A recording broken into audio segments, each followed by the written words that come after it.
ტრამპი სიტუაციას ცulis მას შემდეგ, რაც პუტინმა რუმინეთს დაარტყა და ევროპა მაქსიმალურ მზადყოფნაში შევიდა ამ პარასკევს 2026 წლის 29 მაისს. რადგან რუსული დრონი შევიდა რუმინეთის საჰაერო სივრცეში, უკრაინის წინააღმდეგ შეტევის დროს და დაარტყა საცხოვრებელ შენობას გალათში, რუმინეთის აღმოსავლეთში, რომელიც ნატოს წევრი ქვეყანაა.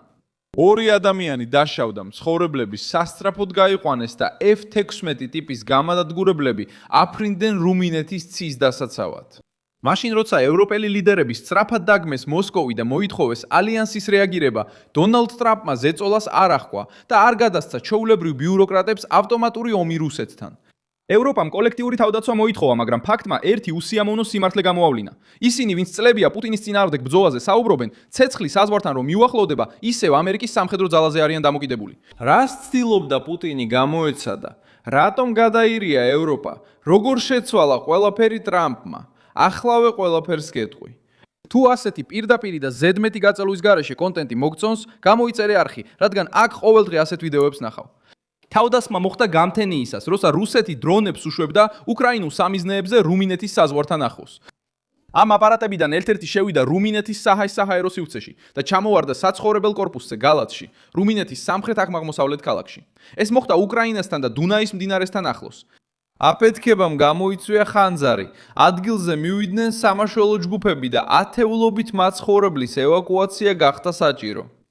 რუმინეთმა დაადასტურა თავისი საჰაერო სივრცის დარღვევა, მოიწვია უსაფრთხოების თათბირი და რუსი ელჩი ახსნა განმარტებისთვის დაიბარა. ნატომ დაგმოეს ქმედება და დაპირდა, რომ გააძლიერებს მოკავშირე ტერიტორიის დაცვას. მემარცხენეების პირველი რეაქცია იყო, რომ ეს საქმე ტრამპისთვის დაებრალებინათ. სცენარი ცნობილია. თუ პრეზიდენტი დაუყოვნებლივ ძალით პასუხობს, მას ადანაშაულებენ მსოფლიო ომის დაწყების სურვილში. თუ სამხედრო და დიპლომატიურ გამოძიებას ელოდება, მას სისუსტეში ადანაშაულებენ. ტრამპი ამ თამაში არ ჩაება.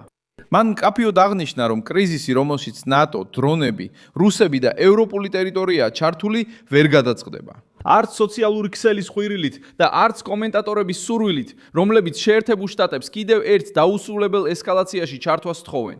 რუმინეთის თავდაცვა მხოლოდ ქაღალდზე არ დარჩენილა. რუმინეთის მთავრობამ აამოქმედა F-16 ტიპის გამანადგურებლები, მობილიზება გაუკეთა დამხმარე თვითმფრინავებს და პილოტებს მისცა ნებართვა ემოქმედათ სამიზნეების წინააღმდეგ საკუთარ საჰაერო სივრცეში. მიუხედავად ამისა, დრონის შენობამდე მივიდა. ეს დეტალი ყველაფერს ცვლის, რადგან აჩვენებს, რომ პრობლემა მხოლოდ ამერიკული პოლიტიკური ნება არ არის.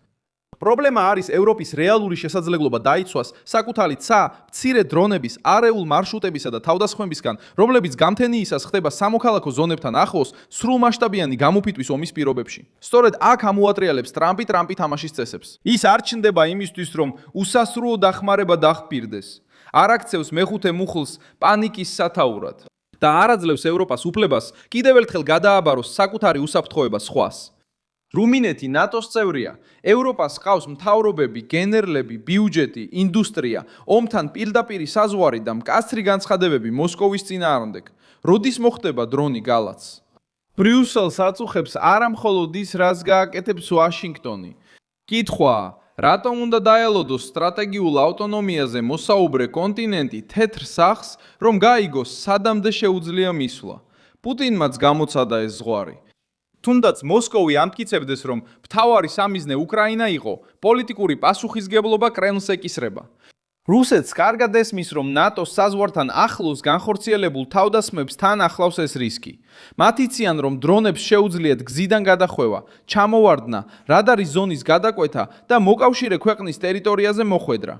დუნაის ნაპირზე და რუმინეთთან ახლოს მდებარე უკრაინულ ქალაქებზე ამ ზეწოლის შენარჩუნებით პუტინი ალიანსის რეაქციას ამოწმებს.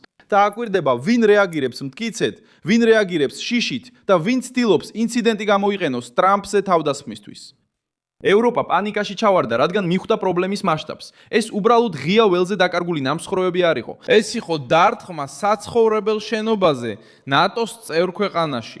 ეს იყო მკაცრი შეხსენება იმისა, რომ რუსეთსა და უკრაინას შორის ომი უკვე ევროპული უსაფრთხოების არქიტექტურას ეხება. სხვაობა ისაა, რომ დონალდ ტრამპი სასოწარკვეთილეთილების ამ სპექტაკლში არ ჩაერთო. მან შეინარჩუნა ამერიკის ძალა, თავი შეიკავა ნაჩქარევი განცხადებისგან და ნატოს მისცა საშუალება ჯერ სწორ მექანიზმებთან ემუშავა, გამოძიება, კონსულტაცია, საჰაერო თავდასხმის გაძლიერება და დიპლომატიური ზეწოლა. ნატოს მეოთხე მუხლი სწორედ ასეთი მომენტებისთვის არსებობს, როცა მოკავშირე ქვეყანა თვლის, რომ მისი უსაფრთხოება საფრთხეშია და დანარჩენ წევრებს კონსულტაციებისთვის იწვევს.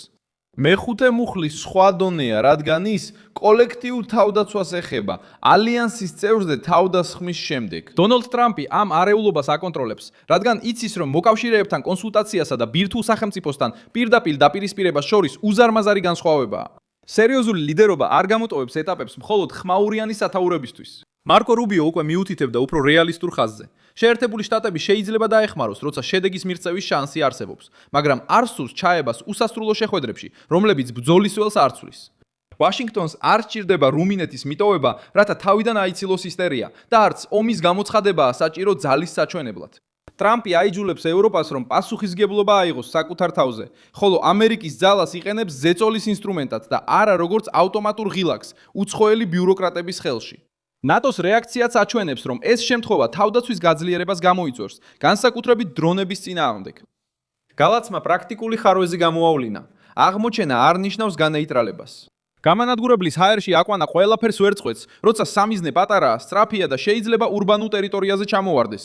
ამიტომ შემდეგი მოთხოვნა იქნება უკეთესი რადარები, მოკლე რადიუსის საჰაერო თავდაცვა და უფრო სწრაფი კოორდინაცია რუმინეთს, პოლონეთს, ბალტიის ქვეყნებსა და ფრონტის ხაზის სხვა წევრებს შორის. რუმინეთს, პოლონეთს, ბალტიის ქვეყნებსა და ფრონტის ხაზის სხვა წევრებს შორის.